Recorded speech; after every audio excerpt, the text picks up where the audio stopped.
Hello everyone, and welcome back. I know it's been a while since I did a video here on Joe and Zach's survival, and things just got really busy. I expected this summer to be a summer when, since I quit doing work down in the cities, that I would have more time to go to the tent, and I think next year I'll be able to do that much more. I wanted to go up there at least, every couple of weeks. And it just didn't work out. I mean, we decided to put a wood boiler system in. And then I've got wood that just got delivered, so there's firewood that needs to be cut and split. And there's just been a lot going on. We were going to remodel this old mobile home. And then once we started the process, just decided, you know what, next year let's just get this torn down and completely removed out of here. And we just decided to completely build an entirely different structure. The mobile home, we couldn't get insurance on it without going through all of this hassle, and then at the end of the day it's still a mobile home sitting on your property. I've really wanted to get rid of that thing since before we moved in here, just because it blocks your whole entire view. I mean, that's what you see when you drive up the driveway. So anyway, I've been working on this, trying to get it all dried in, because regardless of what my schedule is, winter doesn't care. This is framed up now. The steel roof will be here about a week and a half, and I can get that on, and then I'll continue on the inside. And I'm not going to go into details on this. I have a whole series on this on the other channel. So this is Joe and Zach's Survival, and in less than 2 weeks, it's time for duck camp.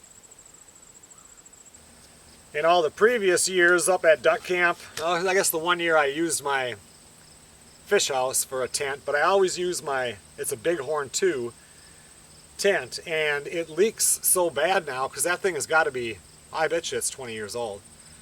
And I wanted to get a different one. Originally, I bought that one because it had no center pole, and my brother Chris and Teresa, they had an Alaknak tent, a 12 by 12 at first, and it had the center pole, and I didn't know, so I got the one that I've always used. And then now, as time has went on and I want to get a new tent, I'm sick of the shape of it, kind of. It's a good tent. It lasted a long time, but I just wanted something different. So this is used, and it's an Alaknak, but it's a 12 by 12. My brother Chris and Teresa, now they have a 12 by 20 or 12 by 24, whatever it is. And so this I bought used off a marketplace. Melissa found it. It was a decent price. It came with this and a stove that's almost identical to the one that I always use in the tent. And it was, like I said, the price was good. So anyway, I want to set this up since we have less than 2 weeks before duck hunting, so that at least I know how to do it. I did watch a video on YouTube, and I had the sound off because I was talking to Melissa, but it looks like you stake it down, you put the side stakes up first, then you go in with the center pole. I was really hoping that this would be lighter than the other one, because every time I'm carrying that thing up to go to set it up there at duck camp, it's always so heavy. This one is not much better. This one is quite heavy also, but I think it'll be nice having a square tent, and then it has a center pole, but I've got some hanger things. We'll talk about that in a little bit, but let's see if we can get this set up, make sure everything is okay with it. It wasn't used very much. The person I bought it from was, where was I? Baxter, Minnesota, maybe? Anyway, they used it when they went out west elk hunting and didn't use it that many times, and they said they took really good care of it. So let's check it out. I've had it for a month and a half maybe now, and I just haven't even had a chance to take a look at it.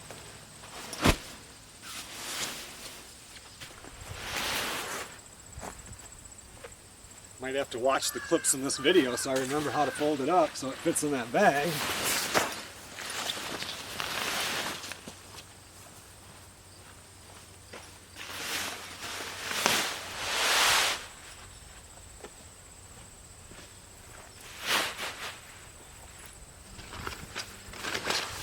Let's see what's all in the bag. Looks like they do a much better job of taking camp down than I do. Even some seam sealer. Tent floor, I don't need that. floor protector. Huh, maybe I do need it. Does this... Why would it have a deluxe tent floor and a floor protector? Oh, this is a roof protector, my fault. This I will need for sure. This keeps the sparks from burning a hole in the top of your tent.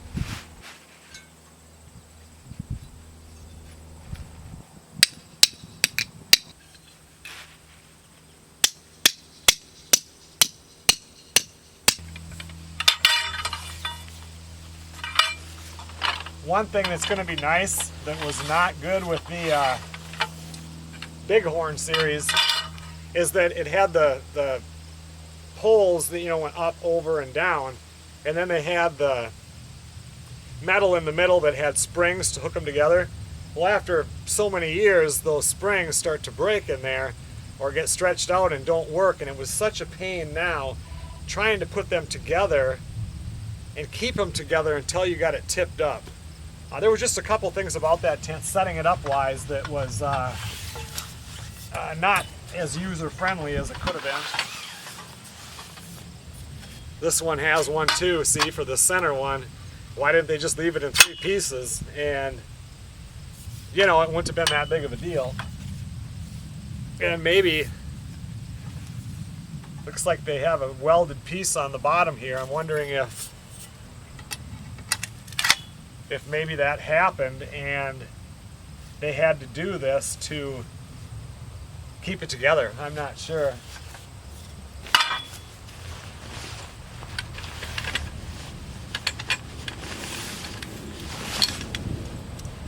They do have one like that. See what I mean? This is for the front door area. Still in good shape, but yeah, I think it's much better when you just got to put them together yourself without the little spring in there.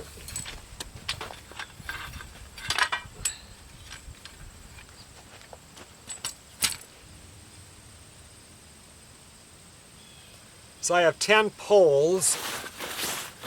In my mind, I would think then there's at least 10 of these.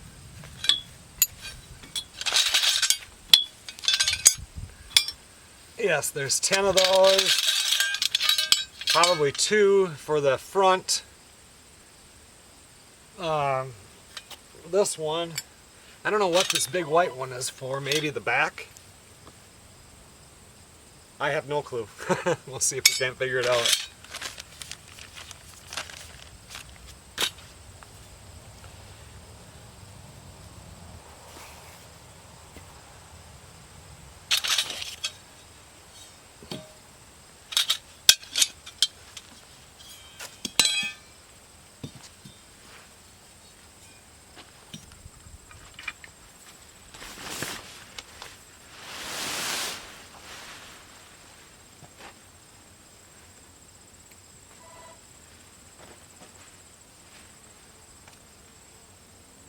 I think it would be better just to tie a loop on top of all these so you can just loop it over. I mean, it must hook to right here.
that's all I'm going to do for setting it up. I'm not going to put in all of the strings and everything, and I just wanted to get it up. I see that they did say that they had patched the seams, which I can see up there. I don't like how this sags right here, but once I'm up north at duck camp, it'll sit differently and I can tighten that up some. We will put the stove in a little bit later. I want to make sure that there's enough pipe to go through and everything. In here I noticed a telltale sign right there that the seams are starting to, the glue is coming off of them here. They said there was no leaks, but I'll see how it does duck hunting this year. I may have to come in and do the seams on it. I'm not happy about seeing that, but price was decent. And I'll get to see if I like this tent here.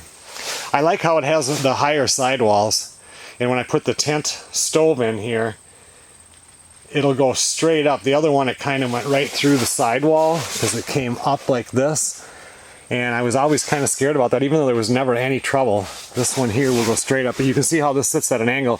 If this was tighter, I need to figure that out so everything sits straight.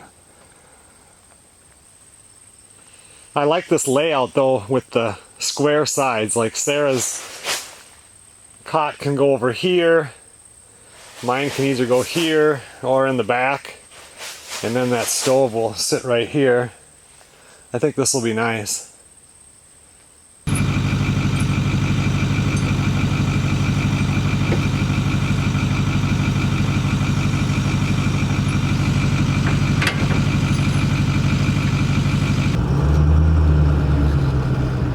Well, they just texted me and said that my four-wheeler is fixed.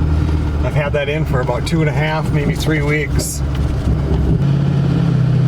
Last winter when I would, well, anytime you run it, but it was really annoying last winter because you would be plowing snow and like every time you would stop, when the idle went down, it would quit. And it would, like one time you'd have it out and it would do that, and the next time it wouldn't do that.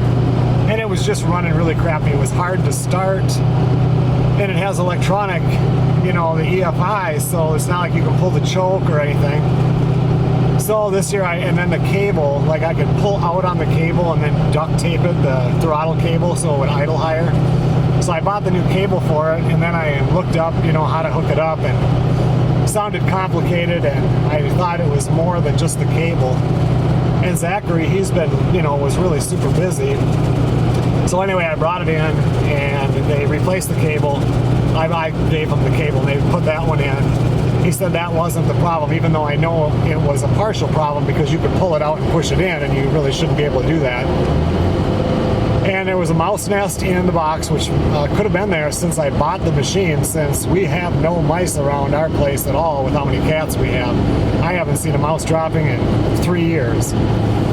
And then there was an electronic sensor that was out, and he said that was the biggest part of what the problem was.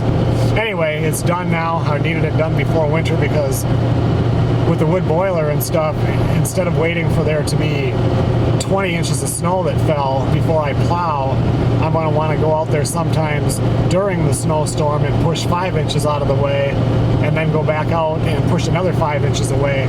So it's not so much of a hassle and you're pushing so much snow with the tractor. I can move most of it out of the way with the four-wheeler.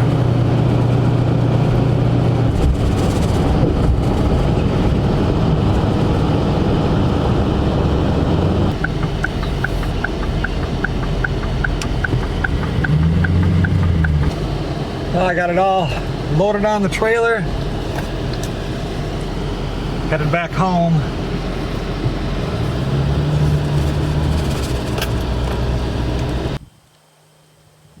I'm going to go in and have me some lunch. Glad to get the four-wheeler back.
Well, it's late afternoon now. Things just happened. It got real hot out. No, it wasn't real hot, but it was hot in here. And I did some other things, and now it's starting to cool down. This time of year, the evenings, they start cooling down pretty fast. I'm glad to see that it came with a damper. I would think that normally they would just do that, but if it's possible, I prefer to do it higher, because then when the heat is coming out of your stove, you block it off up here, and when the stove is heating, this gets hot also and gives you that much more surface area for warmth.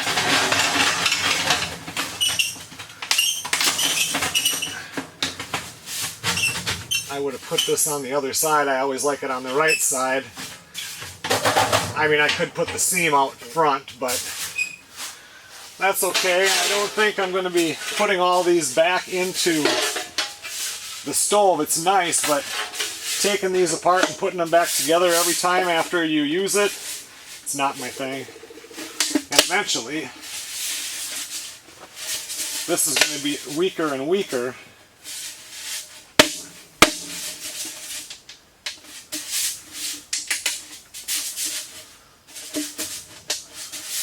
That seems pretty good.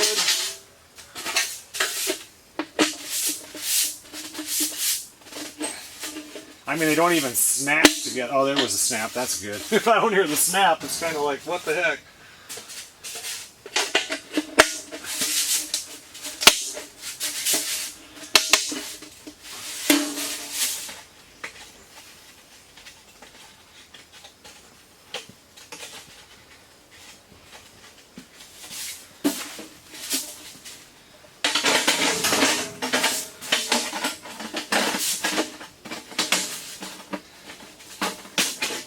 Look at that, it just pops right apart. I don't like that one bit.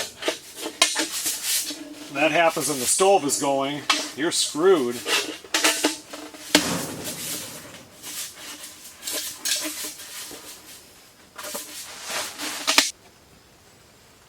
Chunky, where'd you go?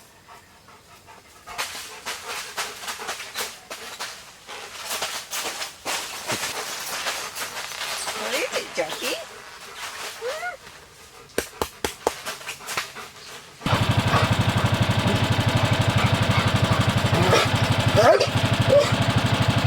Somebody wants to go for a ride.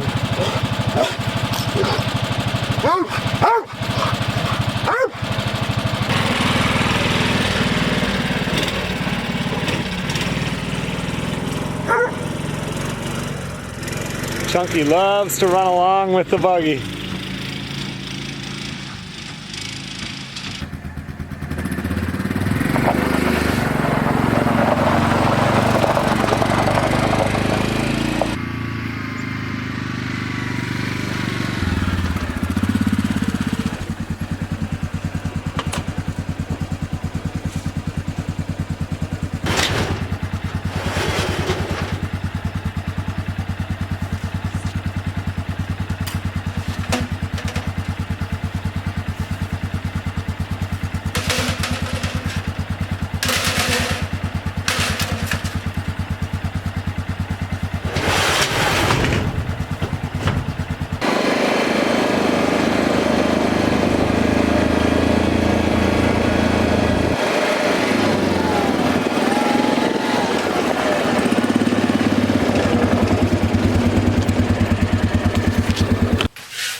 I grabbed some pieces from the other stove, and I never take these apart, so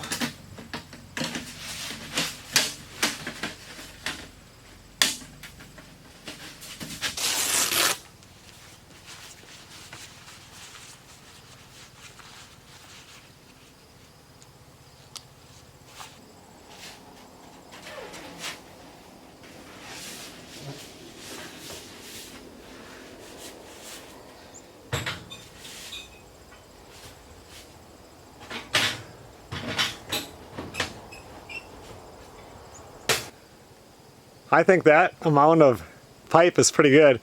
I will put that, the thing that goes on at the protector for the sparks and everything, but I'm guessing that the easiest way to do that is when you're setting up the tent. You probably lay it on there somehow and then put up the center pole. So I'll just wait and do that when I'm up at duck camp.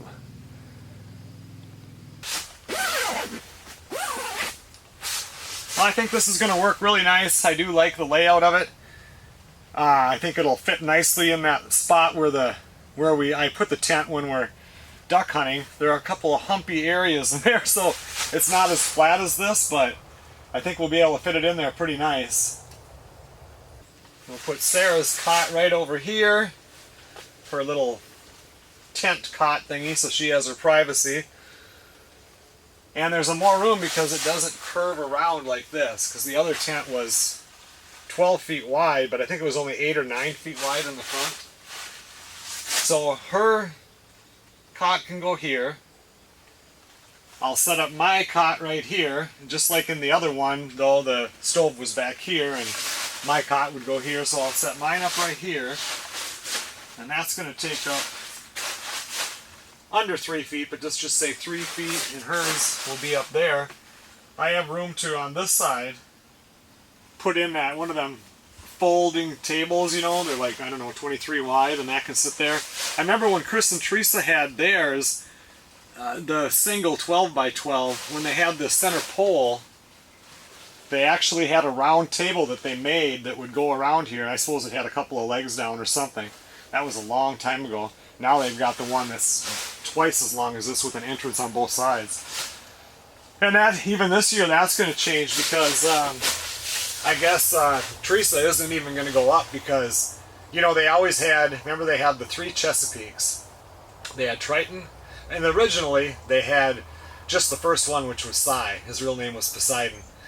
And Cy died, several years back now. And he was like, they had Cy and I had Max.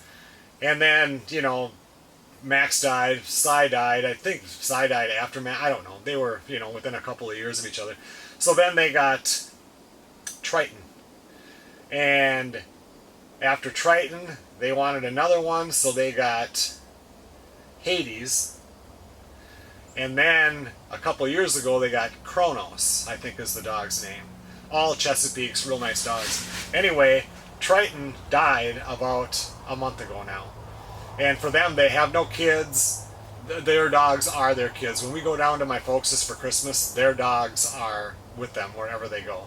I mean, they might leave them in the truck with the truck running with the air conditioner or the heater on. You know, if it's too much of a hassle, otherwise those dogs are there. And anyway, Triton died, so that was very, very sad for them. Still is, you know. And now they brought Hades in because it had a lump somewhere. I don't look. The pictures look like it was on his leg. I'm not positive, and it's a cancerous lump. So that's been into the hospital getting treatment. So Teresa's not even going to go this year. She'll stay home and take care of the dog. And they still have Kronos, but Kronos he hunts, but he's more of a show dog. Teresa goes all over the country showing that dog and winning awards, and the dog is really doing good, and she's really doing good too. So it's going to be different up duck hunting. I mean, I think Sarah's going, I know Zach is going, my dad is going, I'm going, Chris is going, and Johan is going. Johan was maybe going to bring up his son Jack. They're still not sure if Jack's going up.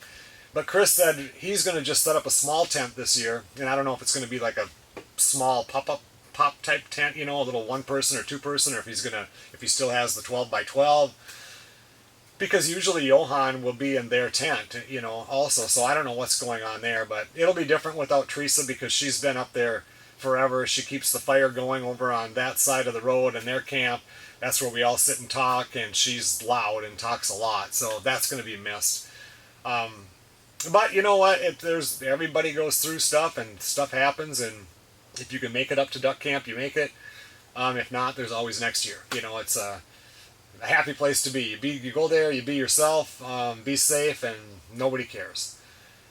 But I'm looking forward to getting up there. It's been real busy here, and it's just going to be nice if, you know, just going to be nice to get up there, set up the tent, go out there in the morning and leave at, 3:45 or 4:15 whenever I leave to get out there and sit in the dark and wait, and I'm really looking forward to it. Listen to all the stories around the campfire, which have been told many times, but it's always fun. I was going to take this down today. I think I'll wait till tomorrow. The sun is, I can just barely see it through the trees over there. It'll be dark soon. I just was out maybe 15 minutes ago and went on a buggy ride with Melissa through the woods. We have trails back there. And she came back and she said there's some red berries back there. And I have never seen them. I mean, you just never look up, and they're red, so I don't see red very well. I'm going to bring you back there and show you that. I was like, wow. And I looked them up, and I think I know what they are. We'll go back and check those berries here before dark.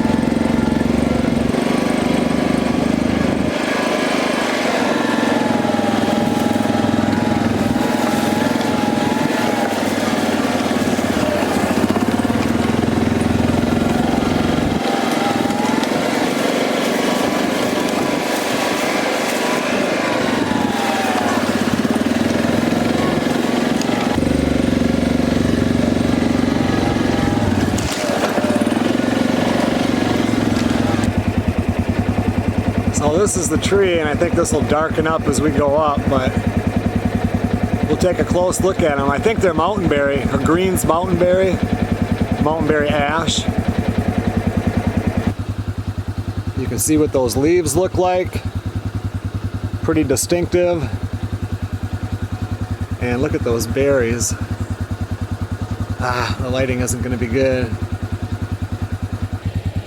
There's a better look at the berries, and I think these, and it's a mountain ash, also called a dogberry.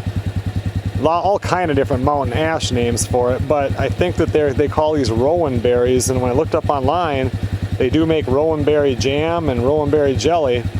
And if you guys watch both channels, you know that Melissa makes a lot of jams and jellies. And this would be awesome because there is tons of these clusters on this tree. And we have a bunch more trees. I'll show you that down the trail a little ways. I think I'll bring them back to the house and do a positive identification. I used my app on my phone, and then I went and looked on the computer, but I can also cross-reference with my books that I have. You don't want to eat a berry that's not a safe berry. It's one of my trail cams. It's not turned on yet, but it's time. Fall is coming. The bucks will start coming down these trails, and it's so fun to watch them.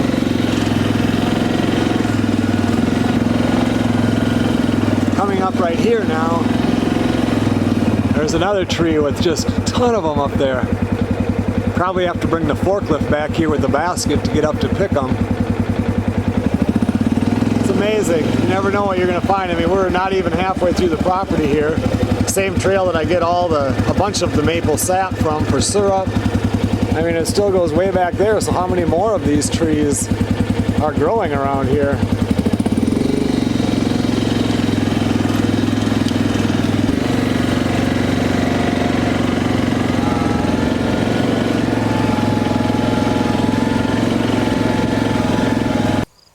I've got that pile that's over by the wood boiler that just got brought in 2 days ago, yesterday, actually. And then I still got this pile. This is all birch. This has to get cut up right away. Been sitting for a year now. It's going to start to rot because it's got that bark on it. So I'll get this chopped up into, I think, about 25. They're 100-inch logs, so 25-inch pieces. Most of this can just go whole right into the boiler. Anything you can fit through the door, they said will burn, but some of the real bigger stuff, like of that oak over there, I think I'm going to want to split that in half just so you're not, dying trying to get it in there.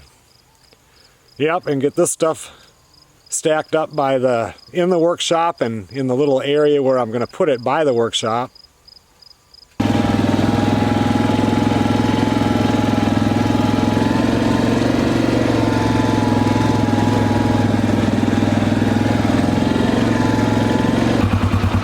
Which is right here. I want to get a bunch of that put in here, and then a bunch of it in the workshop underneath the workbench.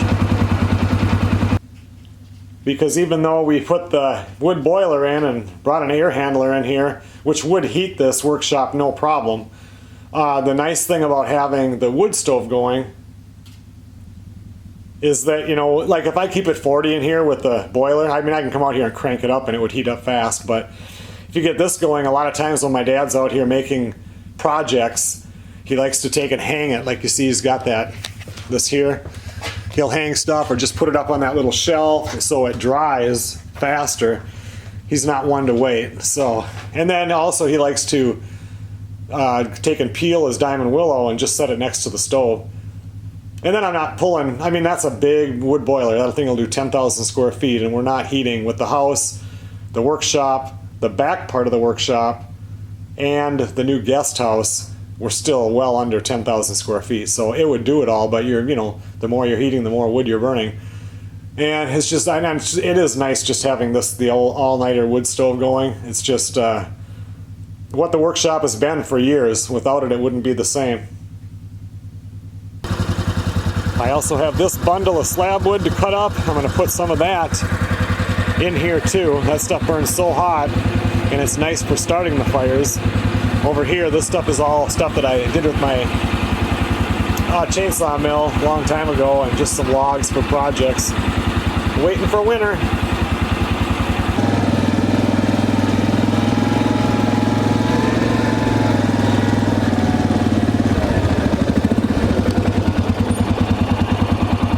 And I've still got 2 more bundles of that over here. Most of that's all ash, and on the back one there's a little bit of oak in it.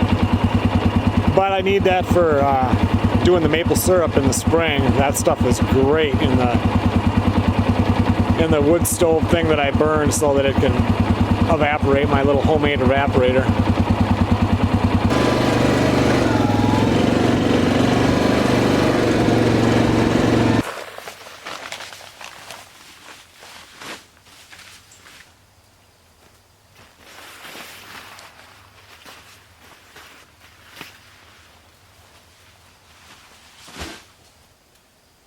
Okay everyone, well thanks a lot for watching. Duck camp is less than 2 weeks away. This was just going to be a short little video showing the tent, and just like usual, you know me, all over the place. Hopefully this thing works out really good. I will see you guys on the next video.